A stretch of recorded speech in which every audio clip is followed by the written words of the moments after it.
This is coffee number 5. I'm your host, Lara Schmoisman. Hi, everyone. Welcome back to coffee number 5. My coffee is ready and warm, and excited to have another chat. Today, I was thinking about the different layers that we have in our life and how I don't think I would be here today if I didn't start my life at 14 years old working on a radio station, just giving my time for free. And look at where I am today. But you know what? Being in radio and being as an assistant and then being a radio host, and then so many years later, I'm doing a podcast again. Isn't that crazy? But you can see how things really connect in your life. And you never know. So keep doing things. However, today I want to welcome Nikita Charuza. Welcome to coffee number 5. And Hi, thank you. you are the founder at Squigs Beauty. You were also an ultra beauty accelerator. But on top of that, you're a freelancer editor for beauty magazines. So Yeah. a little bit about your background, how from being an editor, a writer, you decided to be the founder of your line and then being part of an accelerator, because that takes a lot of commitment. Yes. Yeah. So, like you said, I'm Nikita. I'm the proud South Asian founder of Squigs. So, Squigs is a fun and effective brand rooted in Ayurveda. Our mission is something I love to call happy head care, and that's our comprehensive approach for taking care of the skin on your face and your scalp, because both are equally as important, which is why we launched with our 4X award-winning hair oil and our double shot face serum. And yeah, so like you mentioned, my background stems from being a journalist. Over the past 10 years, I was a fashion and beauty editor at various publications. And then I decided to take the leap of faith and start my brand Squigs just over a year ago. We've been around for just over a year, which is super exciting. And yeah, I mean, it's just been a wild, wild ride. Anniversary. Yeah, I know. Yeah. So it's just been a really wild ride so far. But I think just going a little bit into my background. So I was at a bunch of different publications, actually all over the world. I did a bunch of internships at publications like Elle in India, Elle in Dubai. And that also just stems from the fact that I moved a lot growing up. So my dad's an entrepreneur. I kind of get this bug from him. So I blame it on him. Whenever I'm stressed out, I just call him and he like literally just calms me down in a second because he's like, I've been through worse, let me tell you, and just like walks Yeah, me through it. and it is Yeah. like that. I remember when I started my agency, I was stressed for every little thing. And Yes. at some point, you need like a reality check. Hmm. And that reality check is I'm doing a product that is not doing harm to anyone. So there are little things Yeah. that is it not brain surgery. So Yes. nobody will die that if we're delayed one day. Of course, we don't want to be delayed. I'm a really sucker for deadlines. I love Yes. deadlines, but at the same time, sometimes you need to understand and put things in perspective. I know. And I think that's honestly like the hardest part because you're putting those timelines on yourself. And obviously there's like other factors that play into it if there's like retailers involved and things like that. But like I think it's a very good piece of advice to just give yourself a second to breathe and realize like you're the one putting the pressure on yourself. So for me, that person is always my father. Just seeing him start something from scratch, from the ground up, I think has just been a really amazing experience growing up, seeing that. And each time we moved from places ranging from Mumbai to Dubai to New York. And kind of how I made friends was my love for fashion and beauty. So, I'd like, whenever I'd make friends, I'd be like, oh, like, come over, let's hang out. Like, we'd have like little fashion shows with little outfits. And then I'd be like, oh, like, whenever people would compliment my hair, or like my mom has hair going all the way down to like her butt, basically, they're like, oh my God, like, what do you do? Like, and I'm like, oh, have you heard of Ayurvedic hair oiling? Have you heard of Amla hair oil? Like, let me show you how we make it in our house. So that's kind of like how my love for this started. And then I found myself going down the path of being an editor because I just love to tell people's stories. And I'm just so fascinated with the world, I think. And that really just stems from me also moving so much and like seeing so many different cultures. And for me, the one constant was every Saturday or Sunday, my family, the one time we'd like really get together and spend time together was creating these Ayurvedic beauty products at home. And it's very common within the South Asian community, right? So that was like our moment, no matter where we were in the world, to just come together as a family and just spend time together and enjoy. And that's so great. I'm very intrigued because I want to ask you about your background in editing and how Mhm. that knowledge help you to place your product in the media. Because Oh it's yeah, something that 100%. I deal with my brands. When I talk my brands, these are my clients because they become like my brands, Yeah. and it's crucial to get that not only social proof that we get through social media and other strategies, but also that proof or that authority that publications will give you. Yeah, 100%. So, like I mentioned, I was in fashion and beauty editor for the past 10 years, and I think truly that experience also just helped me shape my brand overall because, it was my job basically to, test and review thousands of products, both in fashion and beauty. And, during that time, I got to talk to, so many dermatologists, so many doctors, so interview so many countless inspiring celebrities and brand founders. And through that experience and like hearing other people's stories, I was like, wow, this is just so absolutely amazing. And that little thing in the back of your head that comes of like, you go back to that idea. And for me, that was Squigs. I'm like, why shouldn't I start something? Like, I have the knowledge, I have the capability. What do you have to lose? But it's also terrifying, right? Because But I I'm, think for you, you were able even to kind of reverse engineer what you want because you were, first of all, you have the knowledge of knowing a lot about a lot of your brand, the brands that you work with over time, but also you had the insights of as an editor or as a writer, what, first of all, how to pitch someone or what will get a product to be picked up, and also what audience want to hear. Yeah, and I think it's really just like a craft that I think I learned without even realizing it because you get so ingrained in the day-to-day of just like, oh, I need to write the story, like let me get it up, things like that, where it's just such a fast-paced environment, where you're writing like churning out like 10 pieces of work like a week or a day sometimes, like depending on like if it's an award show, like we're literally sitting there like typing like 15 articles a night. Yeah. So it's you through that process, I think I really learned what worked with our readers, what didn't work, the way you talk to them, what really, got the clicks, what didn't, things like that. So I think I was able to use that knowledge for Squigs, and just how we communicate with our fan base and our customers. And I think for me, it also taught me what I didn't want to do. When I would be covering certain brands as well. And for me, that was personally just making sure that I'm talking to consumers like they're humans at the end of the day because I think sometimes brands forget like there's a person on the other side, like how would you want to be spoken to? Also, that there are some magazines that they are great, but they're not your target audience. Exactly. They're not Yeah. thank you. So why are you going to make the effort? Or I see some people getting brand owners getting obsessed on being featured in certain places, and why? Yes.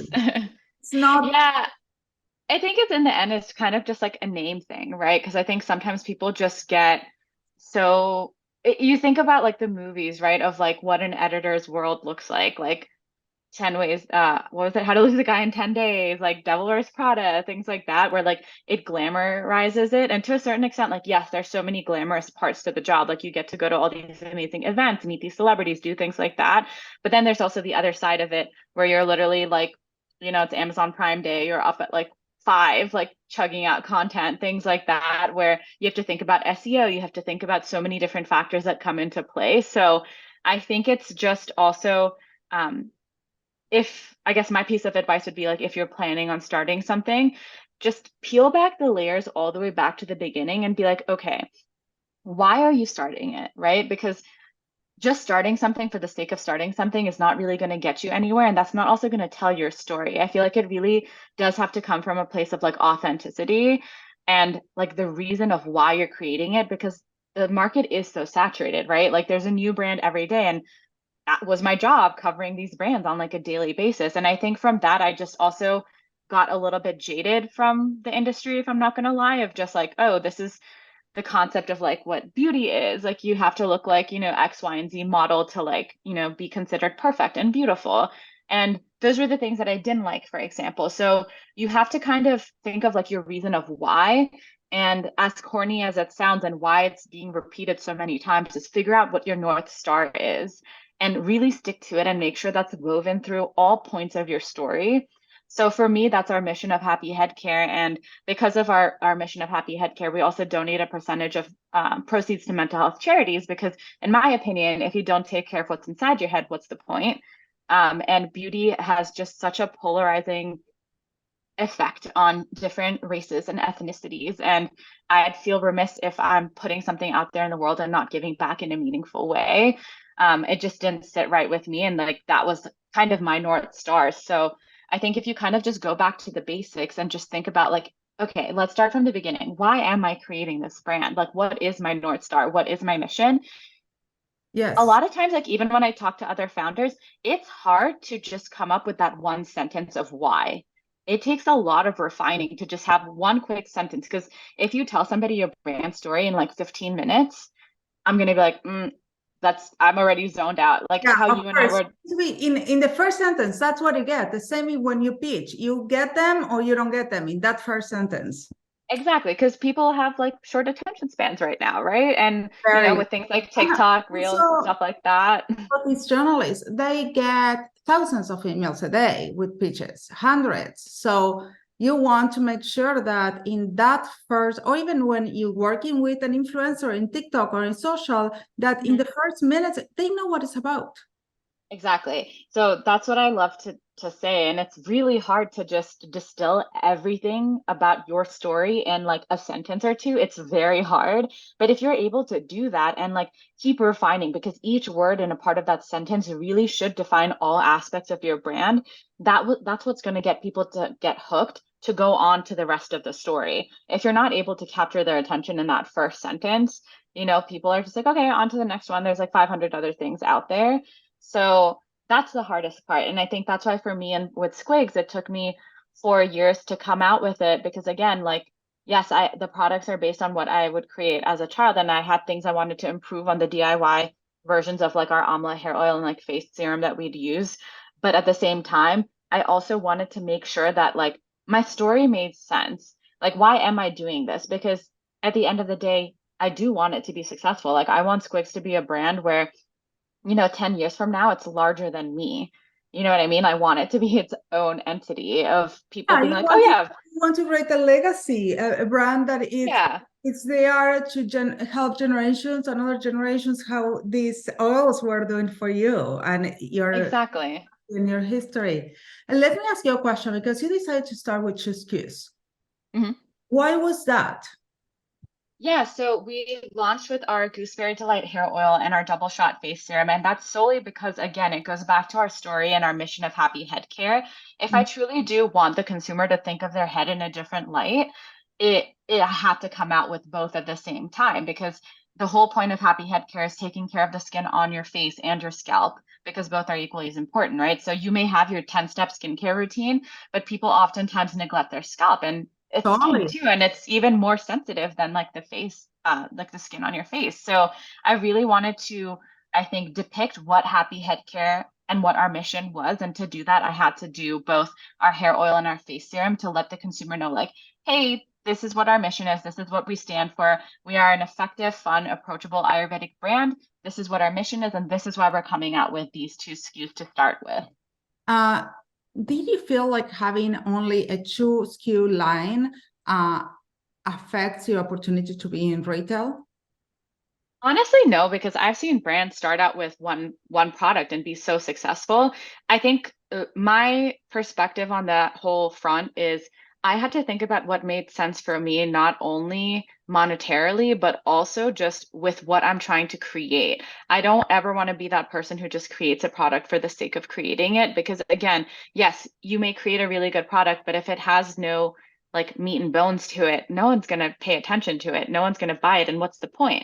So I think you really have to be like intentional with that. And if you have a great product, if you have a great story, if you have a great founder story as well, which, like you do, for example, I think like it's just how you convey that messaging. And I don't think that should hinder anyone's chance of getting into retail. That's a great approach, because I see a lot of people very concerned of and also you need to do a little market research to see if in your What case works? Yeah.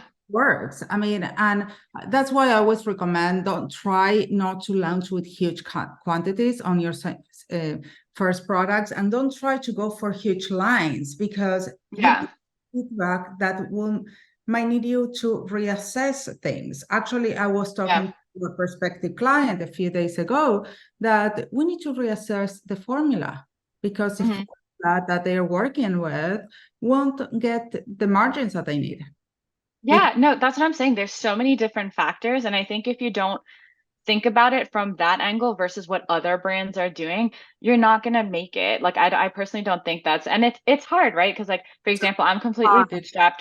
I see other brands that are like VC backed with millions of dollars doing so many crazy things out there that are amazing. And I'm like, oh, I wish I could do that. But I also just have to, again, take a step back and be like, where are you in your journey? Where are you in your life? And just think about it realistically. And it's not a competition to get to a certain stage at a certain point. There's so many brands out there who have been around for like, for example, take CeraVe. They've been around for how many years? And now they're having like such a big comeback in such a big way where it's amazing. And that's what I'm saying. You never know how it works out. So glad that you're saying this, because this is a conversation that I have with all my clients and all my prospective clients. This is not a sprint, it's a Yes. marathon for emerging Mhm. brands. But on top Yes. of that, what I see in brands failing is Hmm. because they want to compete with another brands that they're in the same space.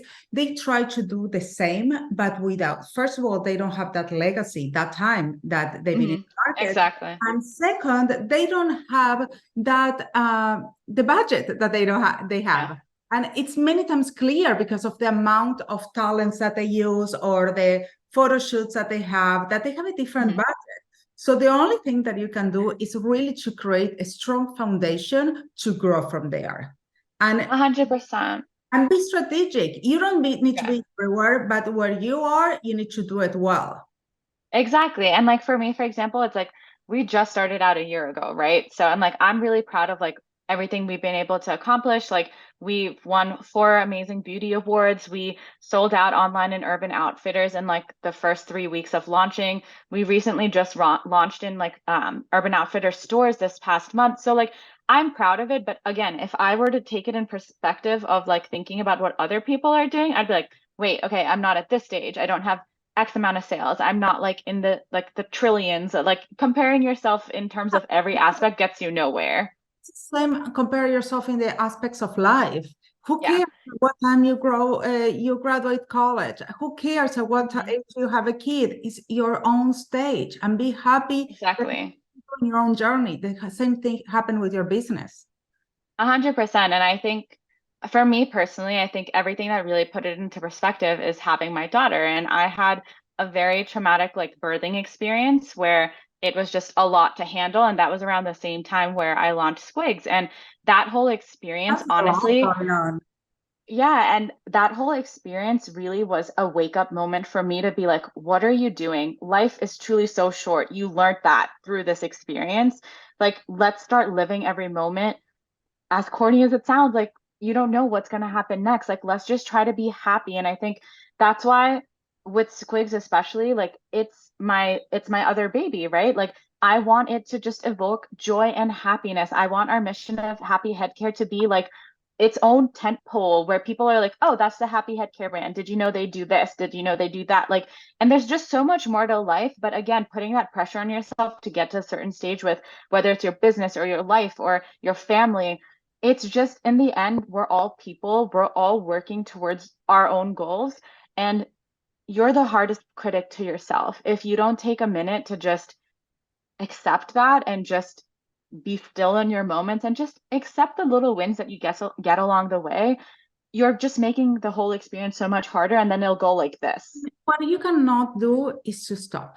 What you need to Yes. do is to keep going. You're going to fall a lot of times. So you need just to get up and keep going. Because the thing is, in this industry, if you have a great product and something is not working, maybe it's not the product, because if you tested the product, you have people. So maybe there is Yeah, the messaging that is wrong. Maybe the price point is wrong. There's exactly.